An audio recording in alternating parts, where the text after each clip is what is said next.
Hello, welcome to the show. I was recently featured on the Interrupted podcast with Laurie Hardie, and we dove into marketing best practices, SEO strategies, brand optimization, and so much more. The conversation was packed with valuable insights, and I'm excited to share that with you today. So stay tuned. You do not want to miss this episode.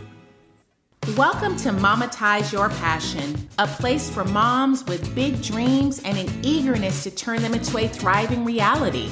Whether you're a mother looking to monetize your talents, transition from a stagnant job, or explore a fun side hustle, you're in the right place. I'm Caroline, wife, mother, and the visionary behind Tinseltown Mom, a platform dedicated to helping moms to embrace and pursue their God-given dreams. After interviewing nearly 100 celebrities for my platform, one common theme stands out in their success stories: passion. As a former actress, current writer, celebrity blogger, and certified life coach, passion has always been at the core of my journey. And through it all, I've discovered the power of honing our gifts, learning from our past, and using our experiences to uplift others. Join me on the show as I explore stories of celebrity moms and successful mompreneurs, uncovering the roadmap to their accomplishments. I'll also be sharing business and marketing tips to guide you towards tangible ideas for making money. Here, my hope is that you'll find inspiration from God, encouragement, and practical insights to monetize your passion. Well, I really want to talk about podcasting, but tell me about Tinseltown Mom. Tinseltown Mom started before I became a mom. I feel like it was in the making, like God was getting me ready for this. After I graduated from undergrad, I had always had a passion for acting. I decided to move to Hollywood because I was living in the San Francisco Bay Area with my family. And I moved to Hollywood, aka Tinseltown, to pursue my acting career. There is where I met my husband, who had moved from Alabama to pursue his filmmaking career. We met in a small writing group at our church, fell in love, got married. I went back to school, got a professional writing degree from USC because my acting passion had actually evolved into a writing passion. And then I started pursuing my writing. After I got my master's, I was like, well, what am I going to do with this degree? And I had already been doing freelance writing and writing for different publications and decided, you know what? I'm going to start my own website, my own blog. And at that time, I became a mother. My husband came up with the name because we both moved to Hollywood. We're living there. Hollywood is so cliche. So he's like, well, what about Tinseltown Mom? And I'm like, that's perfect. This year is my 10-year anniversary of Tinseltown Mom. It started as just a blog where I was just writing about celebrity moms and interviewing celebrity moms, just talking about their road to success. And after all of those years and after 100 plus interviews, the secret that I see for most of these moms was passion. And that's the secret sauce and why they became who they became, because they pursued their passions. So that's something that I just love talking about with Tinseltown Mom. And then I started my podcast 5 years ago to just delve further into the space of helping moms to do the things that they need to do so they can make time to pursue their passions. You kind of transitioned from actor to writer, and that seems to be your passion. Yes. When I think about that, my book is Did Not See That Coming, Hope for the Single Parent. Oh. And it seems so often with moms, it's so easy to get caught up in all the daily things and all the kid things that there's not only not time, but there seems to be some guilt. Is that what you found out? Guilt around following your passion? Yes, because I was pursuing my passions when I was working full time in corporate America. So I had all kinds of guilt because I was working in corporate America, taking my kids to daycare, and also on the side pursuing my passion. So I felt like I was really working around the clock. So I had to really learn how to manage that properly. But I felt like when I started including my kids more in my passions, that guilt started to wane, because when I started pursuing my passions, my kids were enjoying the benefits of that. For example, my blog, Tinseltown Mom, because it was getting a lot of publicity at the time because I was interviewing celebrities, I was doing some national media and some things like some red carpet events and movie premieres. My kids got to benefit from that. I became a brand ambassador for Peanuts for like 3 years. They got to go to all these amazing theme parks. So they were reaping the benefit of me pursuing my passions. And even today, they're teenagers and they're still reaping the benefits because now they're pursuing their passions. They're helping me. They're giving me ideas. And I just make sure I include them in that. And I make sure that they're seeing, okay, it's a good thing to pursue your passions because that'll help you for the future. That can help them decide what major they want to major in when they get to college. I always bring it back to passion. Speaking of passion, how did you transition from corporate America to what you're doing now? Let's see, that was maybe 3 years ago. It was already in the making and set up for that. So it was something that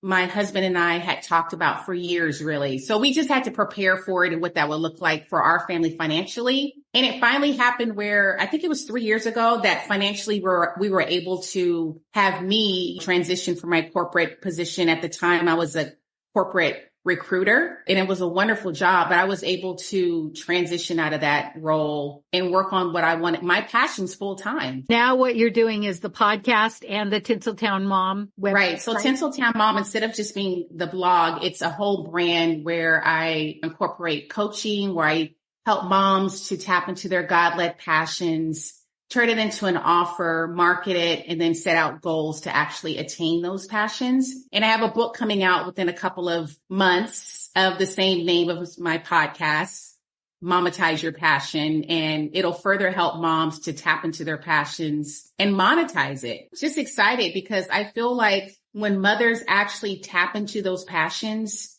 it brings them fulfillment, but also they're helping other people in the process. It's a good thing. You've been doing your podcast for 5 years. Kudos to you because in my research on podcasts, many people start and they just don't keep it going. So what has given you the fortitude or what has kept you going for so long? Well, I always say if you really want to market yourself, market your business, your service, or your product, then you should have some form of long form content, whether that's a blog, a podcast, or a YouTube channel.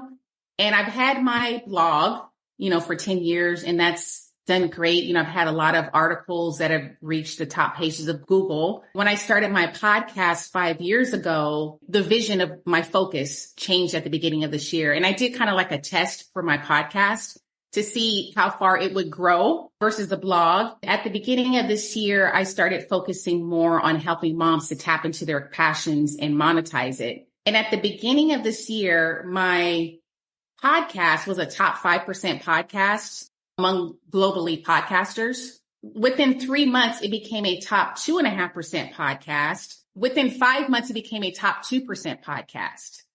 I could not have done that with my blog or a YouTube channel. Podcasting, for what I do, it's the easiest way to get yourself out there and market yourself because it's not as saturated as a blog or a YouTube channel. You need some way to like market yourself. So I feel like with my podcast, like it's helped bring more people into my brand. Like even 5 years later, it's still not as saturated as like the blog market or the YouTube market. How do we take our content and reuse it? I do repurpose my content from my podcast onto my blog and also to Pinterest and Instagram. And I have a YouTube channel as well, but I'm not really maintaining it like I should.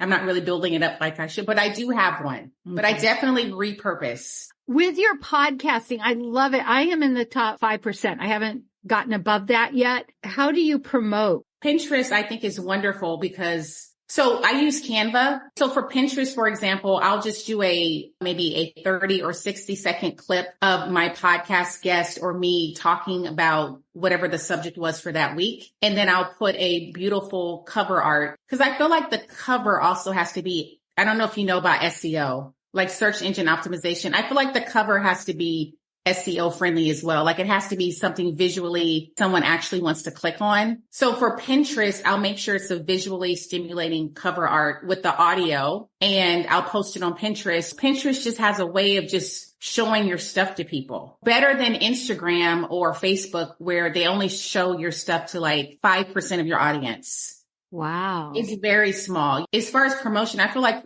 I love talking about promotion and marketing. I was in sales for 15 years, like a top salesperson, and I have a lot of experience in that. So as far as marketing as well, I also use my guests to help me market because I do, interview a lot of high profile moms. So I do ask them, okay, can you also share this on your Instagram? And that way it gets more traction because they have a bigger audience and their audience will listen to them and then go listen to the episode. And when you share on Instagram, do you do the same as for Pinterest or do you share differently on Insta? Oh, on Insta, it's different. I don't just put my cover because nobody would click on it if I did that on Instagram. Like it really has to be something catchy for Instagram because they're used to, it's similar to me to YouTube where they want to see something and get something that's gratifying. They don't want to just see a post with nothing on it. They want to see something that is clickable and something that is interesting to them. So it definitely has to be something that is a 30 or 60 second, you call it a soundbite in radio? Yeah. Or lately I call it a reel, even though the picture might stay still. It's at least got audio with it.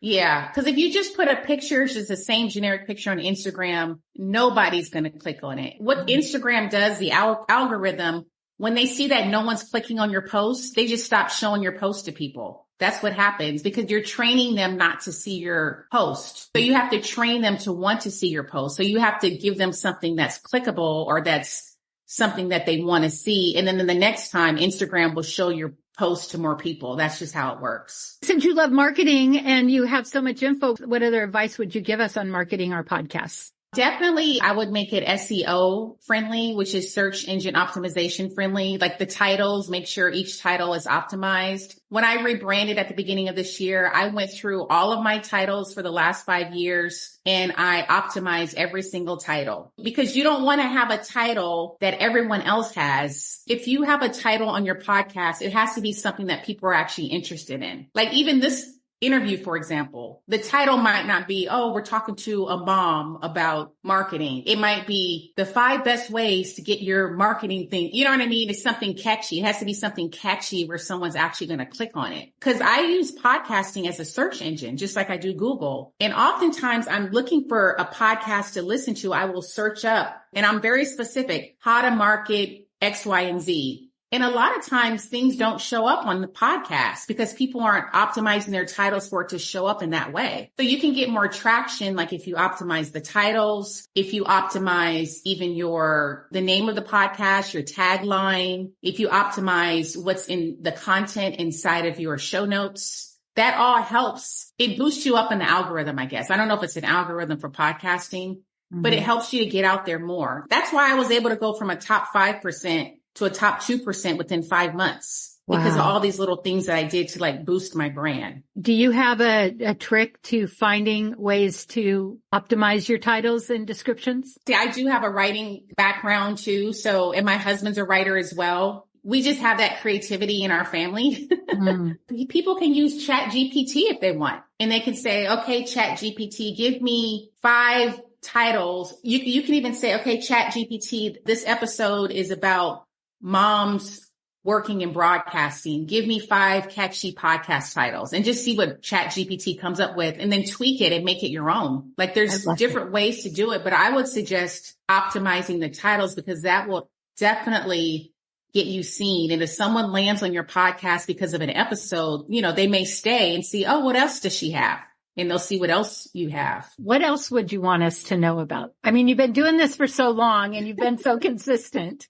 I would want people to just optimize in general, whether you have a podcast or whatever brand or business you have. Like I would say just to make sure your whole brand is optimized, like whether that's your website, because oftentimes people will reach out to me. They want to be a guest on my show. I will always Google them or go to their social media. And to me, if it doesn't look professional, I'm less likely to even get back to them about being on. If I can't find their website, to me, that shows that they're unprofessional. If I'm on the website and there's no social media icons on the website, that looks unprofessional. If there's no about me page, like I don't know what you do, again, that looks unprofessional. Whatever brand or business you have, just make sure it's optimized in its entirety. Like look for ways to actually boost your brand, whether that's your social media channel Like, does it look like your brand, your social media channel, or does it look like you're a whole different company? Your website, your podcast, like I would make sure your titles are optimized, the name of your podcast. Like I would even make sure the name of your podcast is something that people actually understand. Like some people have all these fancy names, which is great. And I think it's great if you have a wonderful name, but at the minimum, make sure your tagline is optimized so they know exactly what that podcast is about. Exactly. So what people will search for. When I created this podcast, it's been a year now, I went to Chat GPT, asked for what women in their 50s and 60s were looking for. And there was a lot of second half of life, reinventing yourself. So that's how I came up with this. But also my course is, and my webpage is Leaving a Legacy. Leaving a legacy could have so many different meanings. I love your podcast name. Oh, thank you. That means a lot. Thank you. Yeah, no, I think it's very catchy. See, I think that one makes more sense than leaving a legacy, because leaving a legacy could mean leaving a legacy to your kids, or there's so many different meanings for leaving a legacy. Optimize everything. And often people they'll use their own Facebook page, but then when you go to the Facebook page, you can't really tell what they do. So it sounds like just really be consistent, not only in delivering every week, but be consistent over all of the platforms that you use. And I would say at a minimum, like people should have a website. That's their main landing page where people know where to go to find you, because people are not likely to find you on a podcast, or even they may not be on social media. But if someone is thinking about hiring you, if you don't at a minimum have a website that looks professional, then they might be less likely to hire you. Yeah. And that's what I tell moms. When you think about over 5 years and then you rebranded this year, what was it that brought you to rebrand? So 5 years ago when I first started, because I was primarily just interviewing celebrity moms, I wanted to resonate more with someone who may not be interested in celebrity moms. For the podcast, my thought was I would interview doctors and experts and professionals in their field about things that are relatable to moms, like that'll help them along their journey, whether it's their child who has a mental illness, whether they have a mental illness. I interviewed every type of person you can think of. Like I interviewed a mom who lost her child. She lost her child, and the person who accidentally killed her child was her older child. But the point is, I wanted to interview these moms who went through these struggles to show that you can get on the other side of it. I interviewed a mom who, when she was younger, she was kidnapped and raped, and she lived to tell it and got on the other side of it. I interviewed domestic violence survivors, someone who's been in prison, as well as doctors who talked about what are signs of a narcissist in your child or bullying. So I interviewed extreme cases of things that people have gone through, and just kind of everyday things that moms go through, but they need help with. I wanted to interview these people to help moms so they can get the help they needed, but I still wanted them to be pursuing their passions and doing things on the side, but I wanted them to have something that's going to help them to be able to do that more effectively. So this year I decided, especially as my kids were getting older too, they're teenagers, just getting older, I felt like God was leading me into actually encouraging moms to pursue their passions and that to be the focus. So as of January, that was what my focus has been full time, is helping moms to tap into their God-led passions. Even if they're working, they can do it on the side, even if it's an hour a day.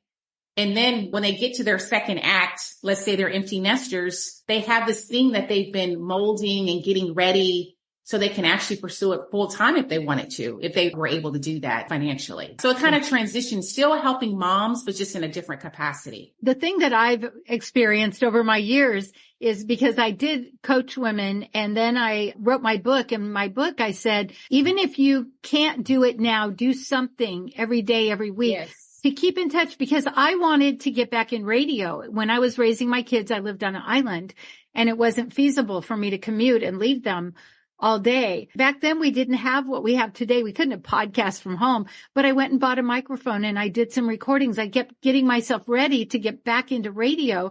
And so when they graduated, I was well on my way to doing that. Sometimes people wait until they're at the empty nest. Now they've got 4 years of college or 4 years.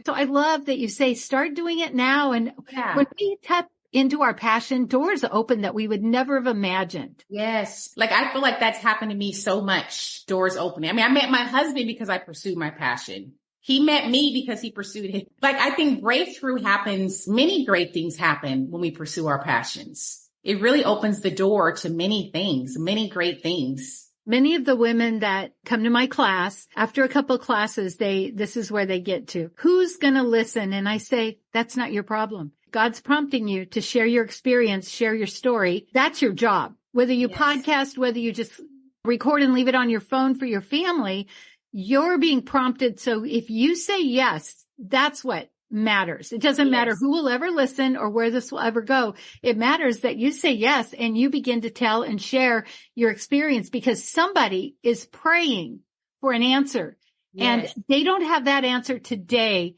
because you're worried about who's going to listen. Yes, right. Like, you don't know who you're impacting in a huge way, or even in a small way, a small impact, but you are impacting people when you use the gifts that God has given you. And we don't know. How many times has somebody commented on social media? I've been like, I didn't even know they were watching. And they've finally said something like, well, I've been watching you and this is an interview I can really relate to. And one was on Alzheimer's.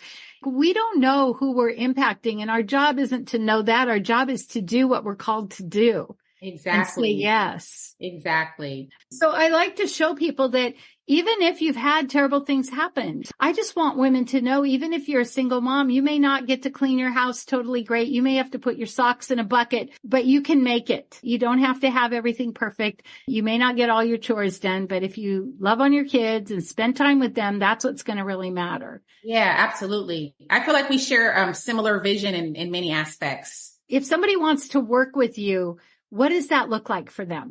Yeah. So usually I have them fill out a coaching application, because sometimes people say they want to work with you, but maybe they're not really serious. Yeah. I love helping moms. Like, I get so excited when I can coach someone. I think I'm the most passionate about that because I feel like I'm really helping somebody. So once they say yes, I will send them an email and ask to set up a call, like a 30-minute Zoom call, and then talk to them further about the specifics of what they're looking for. Because usually it benefits them if they can buy a package from me instead of just like a one-off. But if someone is established in their business, let's say it's you're establishing your business and you just need help. Okay, I just need help with social media or this, then maybe like a 1 hour is okay. But if someone is just getting started, like, the most important thing is like clarifying their vision and who they want to speak to. And sometimes that can take 2 sessions. That's not easy to do. Figure out who you're targeting specifically and what the message is that you're saying.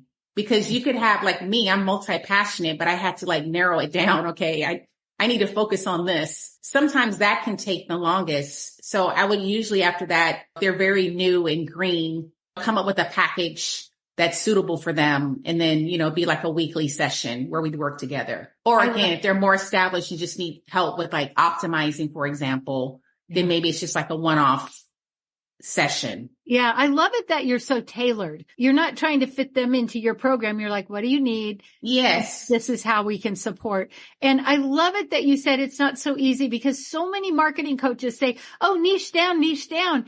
And they make it sound like it should be so easy, but it is so hard. And then because you're a writer and because you have niche down, that is probably why you are such a good broadcaster and you speak to one person, because the first thing we learn is talk to your avatar, talk to one person. But then when people open up their mic, they'll go, hey, everybody. It's like, wait, who's your avatar? Let's keep talking to them in print and in vocal. Yes.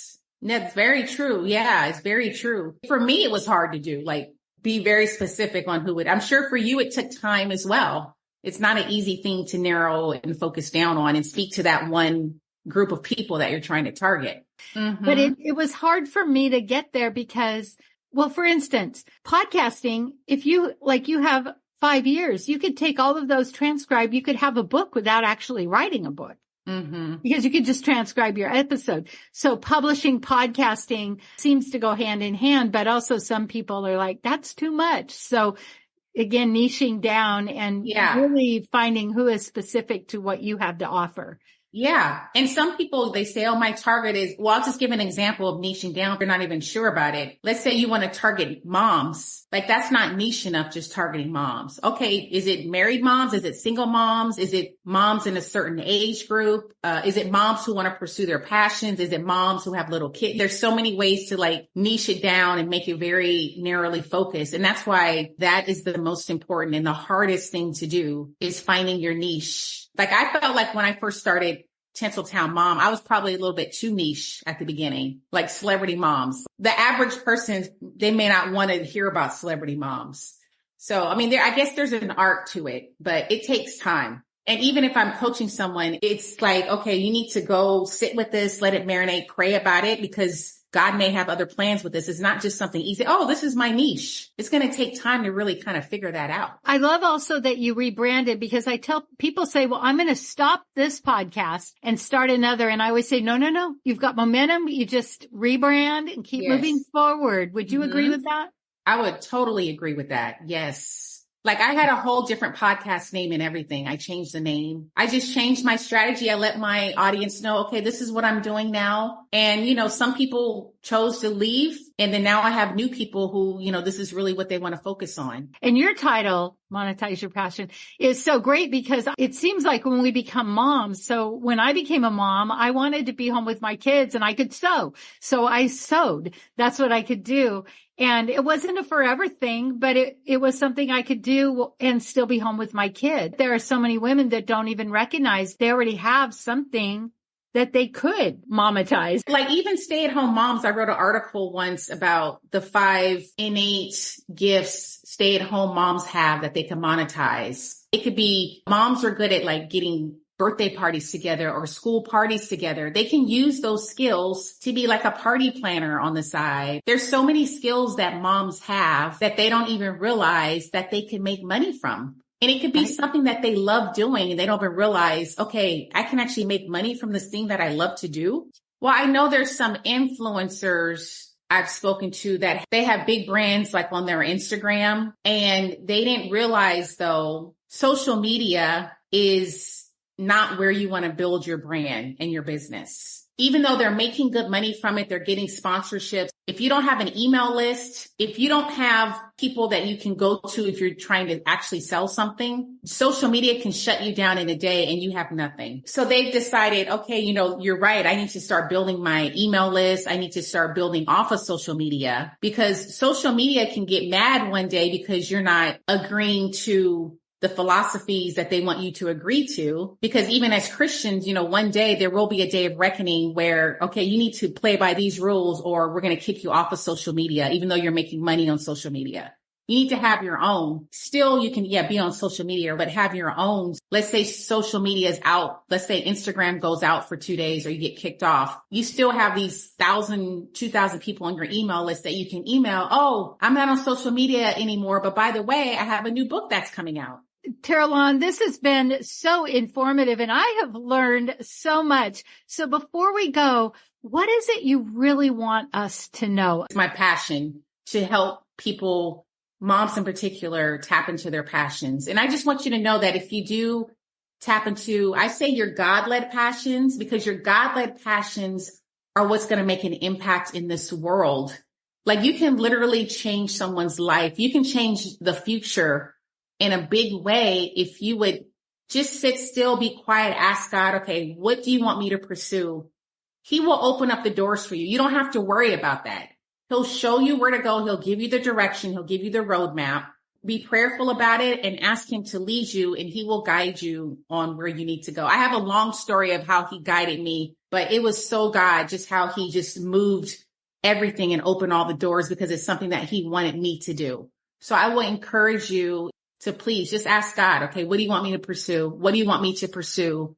And ask him to open the doors. He will. Be willing to say yes, even if it's scary. Like people say, don't be afraid, but we're going to be afraid, but just do it. If you Exactly. It's going to be scary. Yeah. It was scary for me to start my podcast when he wanted me to take the next step and do a podcast. But you said yes. Thanks so much for listening today. If you enjoyed this episode, would you do me a favor and share it with another mom who could also benefit from this? As you know, my podcast is meant to be a blessing to mothers, so any support from you would be so appreciated. Until next time.